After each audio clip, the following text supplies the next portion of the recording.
diversos actos de corrupción. Entonces, si es necesario, solicitaremos su extradición. Pablo Macolupú, allá en Lima, te saludamos. Buenos días, Pablo.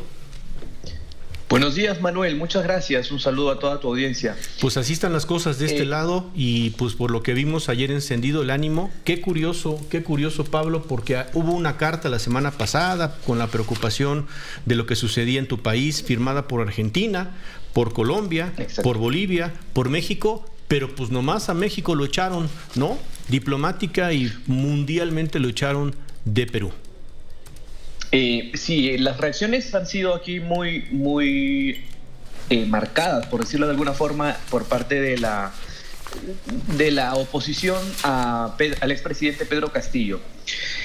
Lo que ocurre es que, por ejemplo, el ex vicecanciller Eduardo Ponce ha dicho que las relaciones entre México y Perú no están rotas, pero en general la reacción de la oposición a Castillo, por decirlo de alguna forma, considera al gobierno de Andrés Manuel López Obrador como líder de esta defensa que hay hacia el expresidente Castillo, incluso después de haber afectado, violado el orden constitucional, intentando dar un golpe de Estado, ¿no? Sin embargo, bueno, se han mostrado de acuerdo muchos ex cancilleres, ex vicecancilleres, con la actuación de la diplomacia peruana.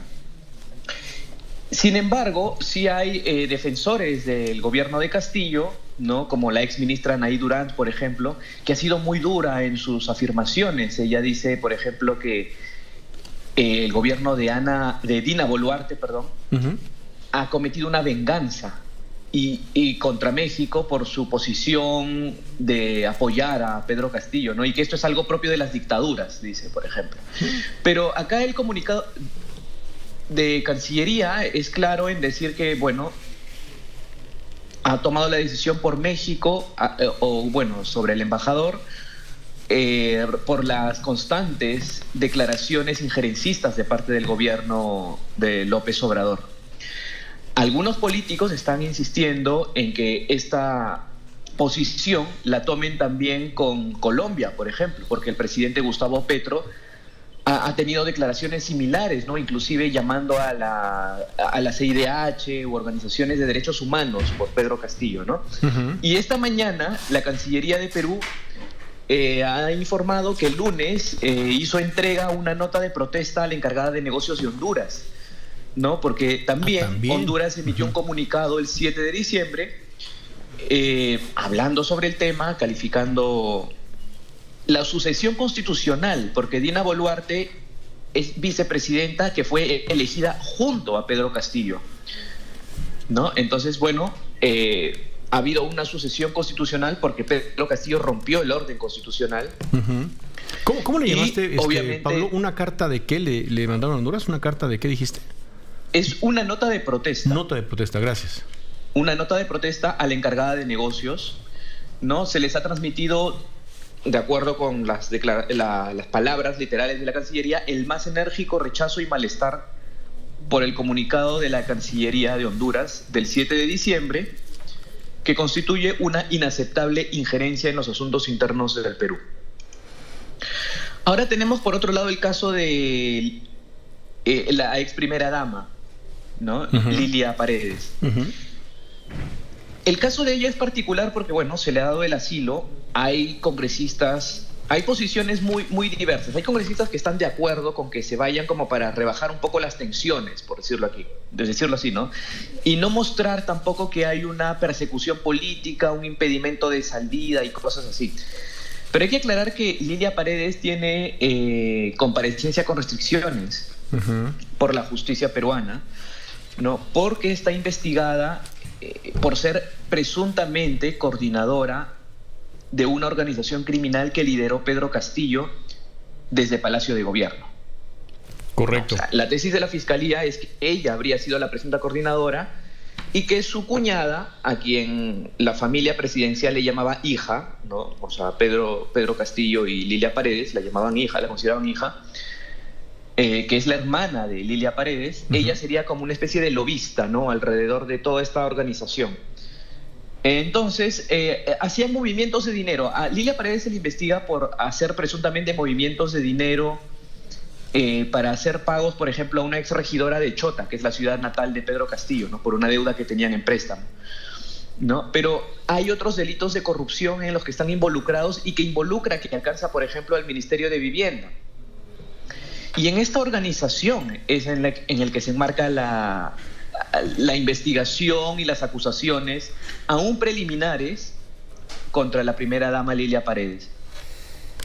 Y ahí lo único que sí creo que nos deja muy claro lo que tú nos narras, el comunicado de la Cancillería, precisamente la investigan como coautora, precisamente el delito de organización criminal previsto y sancionado en el Código Penal de Perú, y se reservan, como sea, el derecho para poder pedirla en extradición, pero por lo pronto pues la dejan salir. Ahora, digamos, cuando dice el presidente de México, nos queda claro que la reacción de Perú sí que no se anduvo por las ramas, porque según tenemos planteado, Pablo, pues fue, primero, llamaron a consultas al embajador de México. Segundo, hicieron por ahí un comunicado el 15 de diciembre, ¿no? Las consultas, ¿no? Del 15 de diciembre. Y tercero, pues va para fuera del país. ¿Por qué?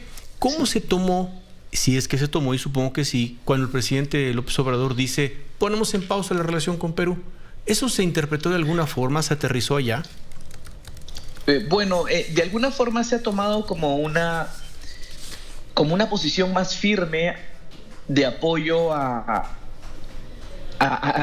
caso de Pedro Castillo, ¿no? Que en realidad ha sido una alteración al orden constitucional, ¿no? Entonces, a algunos opositores del gobierno, a alguna parte de la prensa que es opositora también que ha sido opositora de Pedro Castillo, en el sentido de fiscalizadora, o también que han presentado investigaciones fuertes, ¿no? El presidente López Obrador ha tomado una posición más de defensa de esta posición antidemocrática que tomó Castillo, ¿no?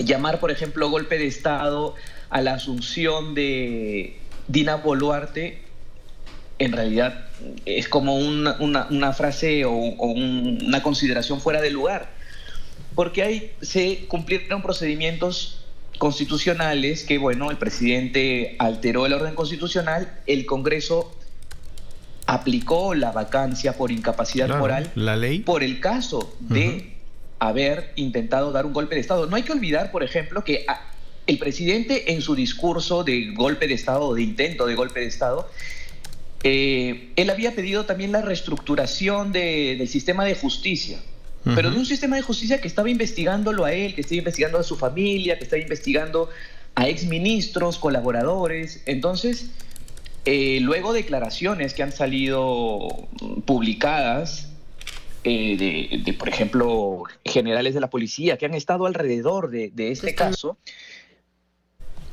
Muy bien, Pablo. Pues muchas gracias por todo esto. Vamos a continuar atentos acá, ya más para ver ahora sí que la información oficial que desde la Cancillería mexicana salga a la llegada de la señora Paredes, a la llegada del que fue embajador de México allá en tu país. Y gracias por lo pronto, Pablo. Pablo, allá saludos, Macalupú, en Lima. Muchas gracias. Muchas gracias, saludos. Saludos. Bueno, ¿qué dijo el canciller? Encuentro la decisión de echar fuera al embajador mexicano de Perú, infundada y reprobable. La conducta de nuestro embajador, escribió en Twitter anoche el canciller, ha estado apegada a derecho y al principio de no intervención. México no variará su posición. Vamos a ver si no variará su posición. Es ya lo dicho, dicho está, y mejor dejamos correr las cosas, o de verdad vamos a seguir y a insistir en el tema, y pues en una de esas a tener más problemas con Perú. Pausa, volvemos.